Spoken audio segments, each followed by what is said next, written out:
Focus టీవీకి స్వాగతం. చూస్తానండి, మన పొగాకు సంబంధించి మనం ఒక పొలం దగ్గరకు వచ్చాము. మన పొగాకు పరిస్థితి దీనంగా ఉంది. వేసిన మొక్కలు పరిస్థితి తెగులతో కావచ్చు, వర్షాభావ పరిస్థితులు అవ్వచ్చు, అవి సరిగ్గా బతక్క నారు దెబ్బలు కూడా తెగులతో పోయాయి. అయితే గతంలో 1000 రూపాయలకు వచ్చింది, ఇవాళ 5000 మూట అమ్ముతుంది. ఈ పరిస్థితి రైతు కష్టపడి రూపాయి వచ్చే పరిస్థితి లేదు. ఏ సంవత్సరానికి ఆ సంవత్సరం నష్టమే వస్తుంది, కానీ రావడం లేదని ఒక రైతుని అడిగితే రైతు మాటల్లో విందాం. సార్, ఇప్పుడు పొగాకు అనేది ఇప్పుడు మన ఆంధ్ర రాష్ట్రంలో ప్రథమ పంట, అది కూడా. అయితే ఎలా ఉంది పరిస్థితి? పరిస్థితి ఏంటి సార్? నాటాము, నేను 5 ఎకరాలు నాటాను. 5 ఎకరాలు పోయాయి. ఆ టైం నారు తెచ్చుకుంది 2000. ఇవాళ నారు కొనాలంటే 5000 అవుతుంది సార్. అవి కొనలేని పరిస్థితిలో ఉన్నాము. ఇంతకుముందు ఎకరా నాటితే 20,000 ఖర్చు అయ్యేది. ఇవాళ ఎకరా నాటాలంటే కనీసం 50,000 దాకా అవుతుంది. ఆడ బోర్డు లేకపోతే ఏమో చెక్కు 5,000 పడుతుంది. మాడు నెంబర్కి అయితే రేటు ఉంది. ఆ నెంబర్ ఏది సార్? నెంబర్ లేదు. ఇప్పుడు అందుకే చాలా ఇబ్బందులు ఉన్నాం సార్, చాలా బాధాకరంగా ఉన్నాం. ఇప్పుడు నెంబర్ అంటారు కదా, అది ఎంత రేటు ఉంది? నెంబరు 30 మీద కాసుకుని ఉంది సార్. 30,000 ఉంది. ఇప్పుడు గత ప్రభుత్వంలో ఎంత ఉంది? గత ప్రభుత్వంలో 36 దాకా ఉంది. మాడు కూడా 25 దాకా పలికింది. రైతులకు చాలా బాగా గిట్టుబాటు అయింది, పర్వాలా. అయితే ఇంకొక విషయం అడుగుతా.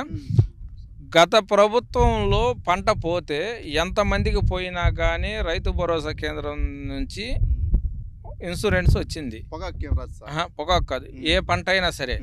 అయితే ఎంత రాస్తే అంత వచ్చినాయి, వాళ్ళ రైతుల అకౌంట్లో పడ్డాయి. ఇప్పుడు నష్టం వచ్చిన వాళ్ళకి ఏమైనా ఇన్సూరెన్స్ వచ్చే అవకాశం ఉందా ఇప్పుడు? సార్ వచ్చి రాపించుకొని పోతాను. వేసిన దాకా మనం ఏం చేస్తాం సార్? ఇప్పుడు సొద్ద వేసాము. సొద్ద మన వర్షాలకు మొత్తం చెడిపోయింది. ఆ సొద్ద వేస్తే ఇప్పుడు ఏం చేస్తున్నాము? మొన్న వచ్చింది, కేంద్రం వచ్చింది, మొత్తం రాసుకొని పోయింది. పడితే నమ్మకం చూపించారు. నేనేమంటానంటే, రాసుకొని పోయేదానికి అందరు రాసుకొని వెళ్తారు. గత ప్రభుత్వంలోనేమో ప్రభుత్వం పడ్డాయి, ప్రతి రైతు అకౌంట్లో పడ్డాయి, డలారీ వ్యవస్థ లేకుండా. ఇప్పుడు పడతాయని మీకు నమ్మకం ఉందా లేదా? ప్రభుత్వంలో పడ్డాయి కాబట్టి సార్, ఈ సంవత్సరం కూడా ఈయన ఏదన్నా ఆదుకుంటాడని నమ్మకం ఉంది. ఇప్పుడు కంది పరిస్థితి ఎలా ఉంది? కంది ఇప్పుడు వరకు ఇప్పుడేం చెప్పలేము సార్. ఇప్పుడు మనిషి బాగుంది. ఇంకా పూతకు వచ్చినాక వానలు పడితే పోవచ్చు, లేదా పండొచ్చు. పొగాకైతే దారుణం. ఇప్పుడు ఇక్కడ ప్రజెంట్ ఎమ్మెల్యే గారు ఉంటారు కదా, నారాయణ రెడ్డి గారు కదా, ఎమ్మెల్యే గారు రైతులకి గురించి అన్ని బాగానే చేస్తున్నారా? పర్వాలేదు సార్. ఏదన్నా ఇప్పుడు వాటర్ కానీ ఏది కానీ మనకి టైంకి వాటర్ రాపోయినా అనుకో, ఈ కాలనీ చూసుకుంటాడు. రోడ్లు ఏదన్నా ఉంటే చేస్తుండో. అంతకుమించి ఇప్పుడు రైతులకి ఏమన్నా సార్, మొన్న దాని గురించి మొన్న మాట్లాడాము. సరే చేస్తానమ్మా అన్నాడు. ఇప్పుడు సొజ్జ అన్నారు కదా, సొజ్జ కూడా లైన్గానే ఉందే పరిస్థితి ఎట్టా? సొద్ద పోయింది సార్. గత ప్రభుత్వంలో నువ్వు చెప్పినట్టు 2000 అమ్మింది. ఈ సంవత్సరం 1600 అమ్ముతున్నాయి. కోసిన కూలీ పోయిన సంవత్సరంలో 400 ఉంది. ఈ సంవత్సరం 500 కడుతుంది. 500 కడుతుంటే ఇవాళ మిల్లు వచ్చి పోయిన సంవత్సరంలో కింటా వచ్చి 100 రూపాయలు తీసుకున్నాడు. ఈ రోజు 140 తీసుకుంటున్నారు. మొత్తం ఖర్చులు అటే పోయిపోయినాయి, డబల్ పెరిగినాయి. మొత్తం. అయితే మొక్కజొన్న పరిస్థితి అది మనకేం సార్? మీకేరా? ఓకే. ఇక్కడ సొద్ద, కంది, పొగాకు, ఈ మూడిట్లో ఇప్పుడు నష్టాలు ఏది నడుస్తుంది? ఇప్పుడు నష్టాల్లో బాగా పొగాకు నడుస్తుంది సార్. అసలు ఒక్కొక్క మనిషి ఊర్లో వంటడు వెళ్ళిపోతాడో కూడా అర్థం కావటం లేదు. ఇది అప్పులు వేసి ఇంట్లో బంగారం అని తీసుకుపోయి బ్యాంకుల్లో పెట్టి మరి దారుణంగా పెట్టి నాటాం సార్. అవి వర్షాలు పోయినాయి. మళ్ళీ ఇప్పుడు నాటాలంటే ఇదే నారు కొనాలంటే ఇవాళ 5000 చెబుతారు. 5000 పెట్టి జనాన్ని తీసుకుపోయి వాటర్ ట్యాంకర్లు తీసుకుపోయి నాటాలంటే వర్షాలేమో నమ్మకం లేదు. మళ్ళీ బతకవా? అదే సార్, వర్షాలు ఉంటేమో బతుకుతాయి, వర్షాలు లేకపోయినా అనుకో మళ్ళీ ఈ పెట్టిన 5000 కూడా అన్నారు. ఇప్పుడు మరి ఈ రైతు పని చేస్తున్నారు కదా, నష్టం వచ్చేటప్పుడు మానుకొని ఏదో ఒక పని చేసుకోవచ్చు. రైతు అంటే అదే కదా సార్, అదే పని సార్. మనకి ఇంకేం పని? ఇప్పుడు మాకు రెండో పంట ఏ పంట వేసినా మాకు అనుకూలంగా ఎక్కడ బోర్లు పడవు, తక్కువ. వేస్తే ఒక ఎకర్లో పంట వేసుకుంటాము. ఆ ఎకర్లో తినే అంటే ఇవన్నీ కట్టాలంటే కట్టలేము కదా సార్. అందుకని ఏదో కొంచెం వేద్దామని చేస్తే ఇలా దారుణం అయిపోయింది. చూస్తున్నారు కదా, రైతు అనే వ్యక్తి, నేను క్యాజువల్గా అడిగాను, మీరు ఈ పని మానుకొని వేరే పని చేసుకుంటాను. రైతు అనే వ్యక్తిని ఈ పాలకులు కానీ, గత పాలకులు కానీ, ఈ ఆఫీసర్లు అయినా సరే రైతు అంటే చిన్న చూపుగా చూస్తారు.